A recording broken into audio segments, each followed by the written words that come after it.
Welcome to the Do Zone, where real entrepreneurs share real strategies about getting things done. I'm your host, Josh Thomas. Tag me at JT Literally and show me what you do in the Do Zone. Every week, I'll pick the best post to feature across all my social networks. This podcast is brought to you by Factor One. If you're a six-figure entrepreneur who's looking to hit 7 this year, there are 3 key shifts you need to make right now in order for it to be possible. Go to iamfactor1.com now, and I'll show you exactly what those 3 key shifts are and how you can get them set up for your business in less than 6 minutes. Once again, that's iamfactor1.com. Today's guest is Kurt Uhlir. Kurt is a globally recognized marketer, operator, and speaker. He's built and run businesses from startup to over $500 million in annual revenue, assembled teams across 6 continents, been part of a small team leading an IPO to $880 million, and participated in dozens of acquisitions. Kurt, welcome to the Do Zone. Tell us something you believe is the key to getting stuff done that most people wouldn't think of. Systematizing and documenting, even as a solo entrepreneur, everything that you have to do. Documenting it to the point that if you disappeared tomorrow, somebody else, your wife, your friend, part-time person you have working for you, that they could pick it up and still run with it. Oh, you are a man that's close to my heart. I just hosted an event recently called GSA Live, Goals, Systems, Action. And absolutely, we spent a third of the day saying the exact same thing and working on and building out the exact same thing you just said. If you get hit by a bus, who's going to pick up the baton and keep going in your absence? And that is... Well, and you need that to be able to get better. I mean, as somebody who's a solo entrepreneur or that's running a $1 billion company, at some point, the only way you get to the next level is by handing stuff off. And so if you're not documenting that, looking at what you could hand off, you're always going to be doing the work. And I say this, I mean, I've led high growth technology companies, but I had 2 service-based companies I had to file LLCs for when I was 14. One of those was a lawn care, ended up becoming a pressure washing business. I sold that company for 6 figures as I went to college because I documented stuff and started handing things off when I could. Smart. And so a lot of times it doesn't even have to do so much with how good of a job you do. It's how good of a job do you do in building something that operates without you. Absolutely. And looking at what can only you do versus what can you hand off. I mean, from talking earlier, a lot of your audience is solo entrepreneurs. Some are 6 figures, 7 figures that have a full-time, staff or some. I don't care whether or not you've got 5 people on your staff, 50 people, or you're just hiring an operations manager part-time off of hiremymom.com, which is a great place I love going to, but to give them anything that's meaningful to buy back your time, they have to know what you need them to do. That's right. And you touched on this briefly, but it also helps you because the way that I like to give an analogy is about a sales call. Yeah. If I'm reading a script or if I'm following some sort of scripted process for my sales call and my conversions are X, let's say they're 20%, and I want to increase that to 30%. Well, I'm going to change, if I have a script, which is an SOP, I'm going to change one piece of that, and then I'm going to measure to see if I've created an improvement.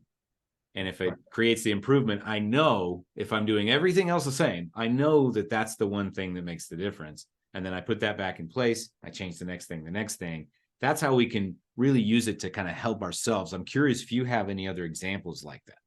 I have. Yeah, I love that example. I think the other piece is when you start documenting things, it allows you to decide, to then just put what bucket is this in? Is this in the short-term operations selling today? Or is this something like marketing, creating YouTube videos, creating social media? You could be an electrician or a plumber. And hey, there's things you need to do to pay the bills today. But there's also things that you need to do in your marketing that you're not going to be able to see the results of today. Well, you need to know, what am I doing that's a longer term growth versus what's today's operations, and say, here's what this is. And I think it's worth me investing 15% of my time in medium term to long term growth opportunities. Until you document what those things are, everything else is in here. And I think what everybody needs to know, especially solo entrepreneurs, is that your brain will lie to you. It will lie to you to do the easiest thing and also the least productive things at times. When, hey, should you spend 5% or 50% of your time doing YouTube videos and local social media, being on Nextdoor? Well, maybe, but you need to make an intentional decision, because if not, your brain's going to make you make an unwise decision. Yeah, our brains are always betraying us, man. Like, why is that? Well, I mean, I actually love that to the point that, like, I actually have a thing every day that I ask myself, what are the 3 things I'm wrong about in my business today?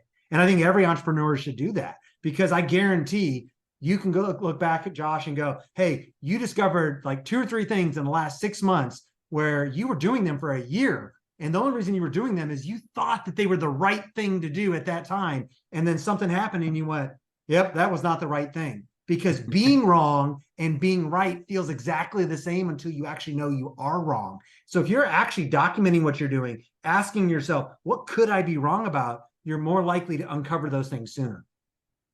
I actually heard my very first mentor was having a conversation with somebody he really looked up to. So this guy must have been prolific, And he said, this guy asked me a question that I sat down and I thought about for like a week straight.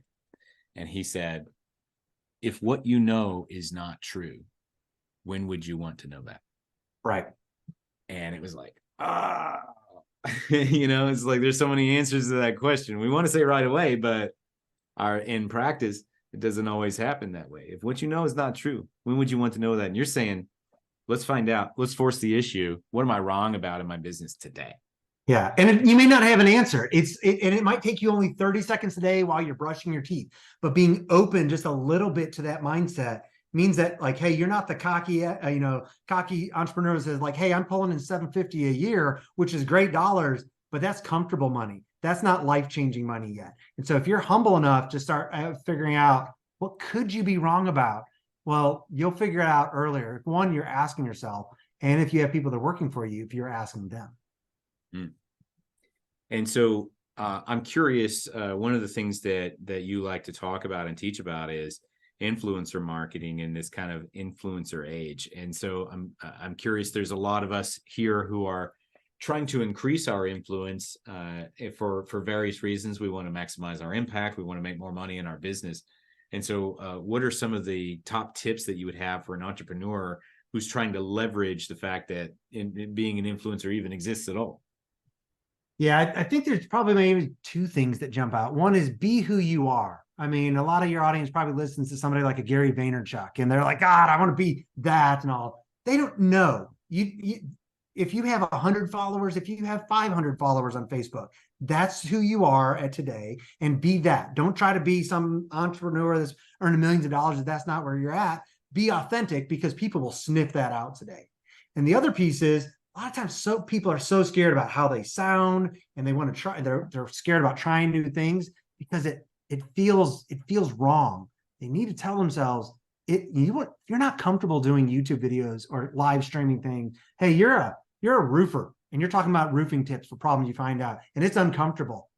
It's uncomfortable only because it's new. It's not wrong. You'll get better. I mean, I guarantee my 50th keynote that somebody paid me 10 figures to come and do, my 50th keynote, I mean, when I go back and I watch that, the first 5 that I had real money from, I feel like I should go give those people their check back, because it's so much different. But if I look back at the survey responses, they were so happy even back then. And so that's the same thing. Hey, take out your phone. Just tell yourself, it's not wrong. It's not bad. It's just new, and it'll get better. Makes a lot of sense, and it's funny. I'm definitely no stranger to podcasts. I ran one for 4 years before I started this one, but I just recently crossed 150 episodes with this one. And randomly and coincidentally, I end up watching the first episode because we're putting them up on YouTube. I watched the very first The Do Zone episode, and I was listening to myself, and I'm like, who's that guy? No, why would anybody listen to that guy? This is terrible.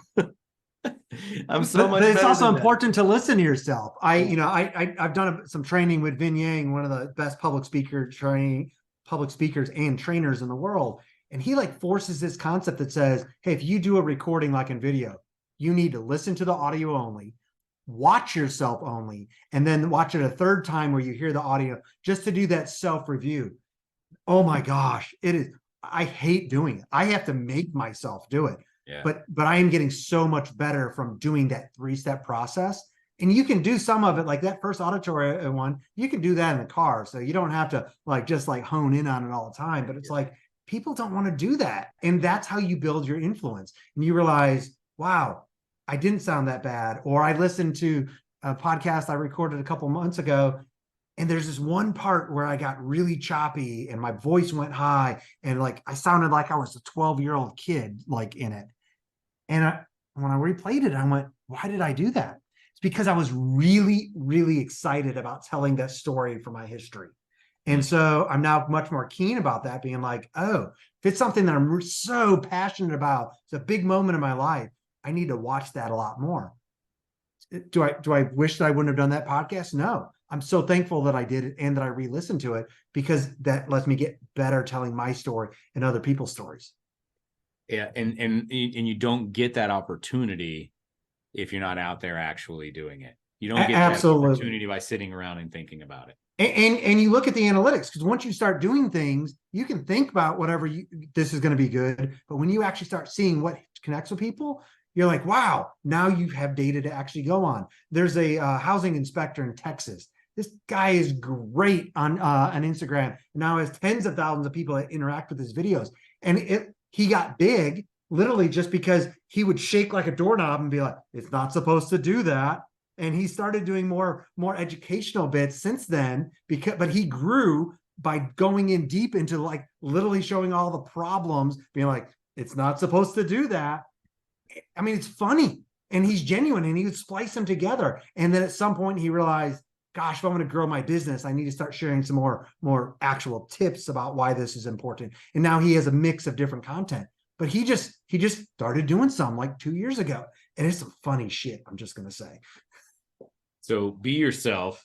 Don't be afraid to get out there and embrace the lack of comfort, seek discomfort, because it's not necessarily uncomfortable. It's just new. It's not that you're Yeah. bad at it. It's just new. Yeah, it's gonna be uncomfortable, but you're not bad at it. It's just new. I mean, and other people around you, if they're not, if you have people that aren't trying to grow themselves, they may actually give you a lot of negative flack then, because you're trying to get ahead and you're trying to change your voice. Well, they're like, you don't sound like that when we're out for beers or having a barbecue. Okay, you can just tune those people out and pay attention to your own review and listen to what the data says as you do these things and commit to doing it. You want to do videos? Try 20 of them, try 50 of them. Heck, you're 150 podcasts in. I mean, you don't get even past 10 until you really go, I'm gonna do 10 and I'm not gonna think again until I'm done. That's why most people stop at like 5. Right. And just one last question for you here before we start to wrap up. You've advised a president of the United States. Tell me about that. I have. That was actually the story I got really excited about a couple of months ago telling it. I advised President Trump actually a number of times, but on made in America companies and companies that qualify for using that label. And so I helped host an event at the White House, covered on C-SPAN. So pretty cool, but also really weird, because getting into it, I have friends that would make that phone call as if it's a joke. And I had to kick the Yeah. tires, so to speak, to make sure I had a public number I could call back into, and it wasn't somebody's trying to pull a prank on me. Awesome. That's really cool. What a great opportunity. And so tell us a little bit more about what you do, and who's a good candidate to connect with you, and how do they reach you? So any business owner or operator, kind of leader in their company, is a good person to kind of connect with me. I tend to focus on high growth technology myself, but as we talked about, I started service companies early on, and so much of my non main work hours is literally coaching solo entrepreneurs and people with 7 and 8 figure businesses try to grow. Usually around high achieving servant leadership. And so I have a ton of free material, always happy to talk with people, but literally I'm just giving away as much free material as I can on my own website right now. Love it. And what is that website? Kurt Uhlir, UHLIR.com. KurtUhlir.com. Yep. Excellent. Thanks so much for that. I love that you brought the energy. You didn't bring that 12-year-old boy energy to my podcast, but it's okay. You could have. I would have accepted it. Well, it's just wherever you're at the time. That's right. Well, thanks very much. We're going to wrap up from here. Thanks so much to Kurt Uhlir for coming on and sharing some wisdom about how He gets things done. For those of you who want to connect with him and access a lot of free training and make a direct connection, you can go to kurtuhlir.com. That's UHLIR, kurtuhlir.com. Kurt with a K. And if you listen to us on your morning commute or during your workout or out in the field, be sure to snap a selfie and tag me at JT Literally. Tell me what you do in the do zone. Also, if you're ready to break the 7-figure barrier with your business, but you know what got you here ain't going to get you there, we can help. Go to imfactor1.com now and let's see how much impact we can make in less than 6 minutes. Know this, you are Factor One for your own success. Now let's get to work.